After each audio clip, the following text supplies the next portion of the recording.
Mr. Costa. Thank you very much, Mr. Chairman, the subcommittee, and the chairman of the full committee for holding this hearing. The purpose, of course, is promoting forest health and resiliency through improved active management.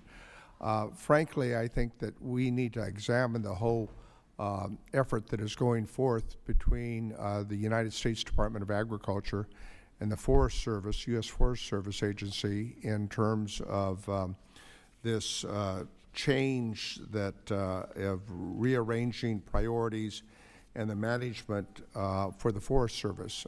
Frankly, I am puzzled, and I think I've suggested to the chairman that we need to have greater oversight in this Reorganization Act, because I don't think it's clear how ultimately what the goals are going to be and how it's going to impact the mission, in this case, of the U.S. Forest Service.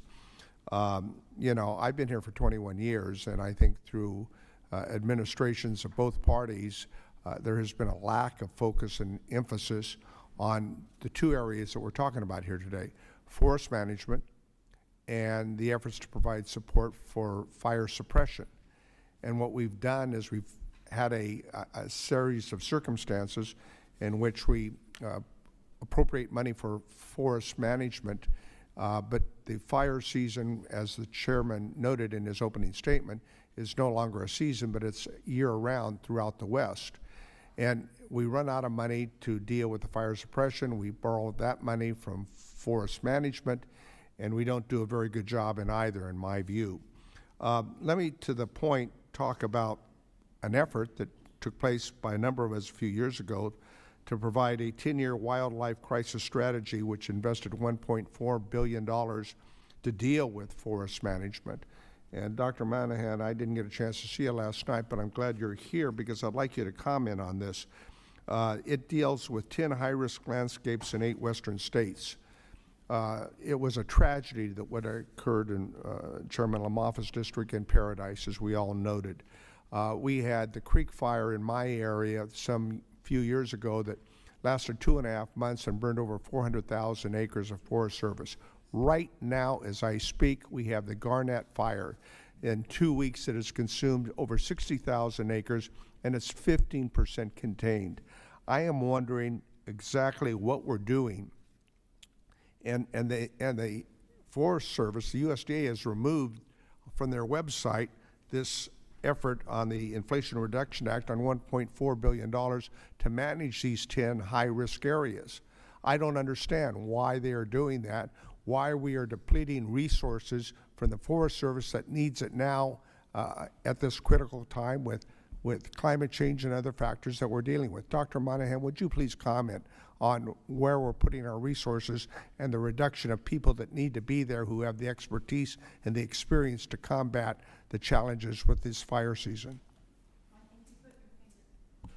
Thank you. I think you put your finger right on it, Congressman Costa. We've separated fire from forestry. Fire is an important part of forestry and can actually be good fire to help manage our forests and keep it so that catastrophic wildfire doesn't destroy them. Because we've literally separated those funding streams at the very, very top, we currently have a forest management system that responds to catastrophic fire and it makes no sense. Fact. I mean, it's inconsistent.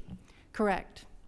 We need long-term sustainable funding for ongoing forest management that really has nothing to do with harvesting huge amounts of trees. These forests require constant work and maintenance, and prescribed fire needs to be a part of that, right? As does other types of fuels reduction, so we can get to it. Absolutely. We've lost over 20% of the giant sequoia trees since 2015. And right now, this Garnet fire is threatening another sequoia grove.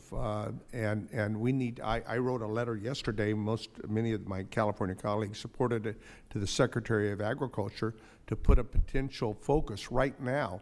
They're using Chinook helicopters for night flying, which is good.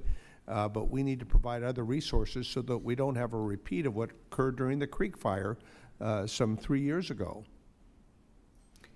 I agree completely with you. I'm very, very sad to see what's happening to the sequoias right now, and really this is about getting ahead of the next catastrophic wildfire already. Yeah, my time's expiring here, Mr. Chairman, but I think Mr. Dane talked about the closure of 130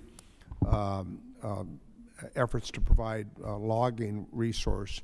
And there's a lot of complexity that's involved in our supply chain that I think we need to really examine when we look at supply of wood materials from not only Canada but from Brazil, and how we keep our supply chain focused and aware that makes sense for all the multiple uses that we use for wood products. And I know that we don't have time here, but there's a lot of facets to this important subcommittee hearing. I commend you for doing that.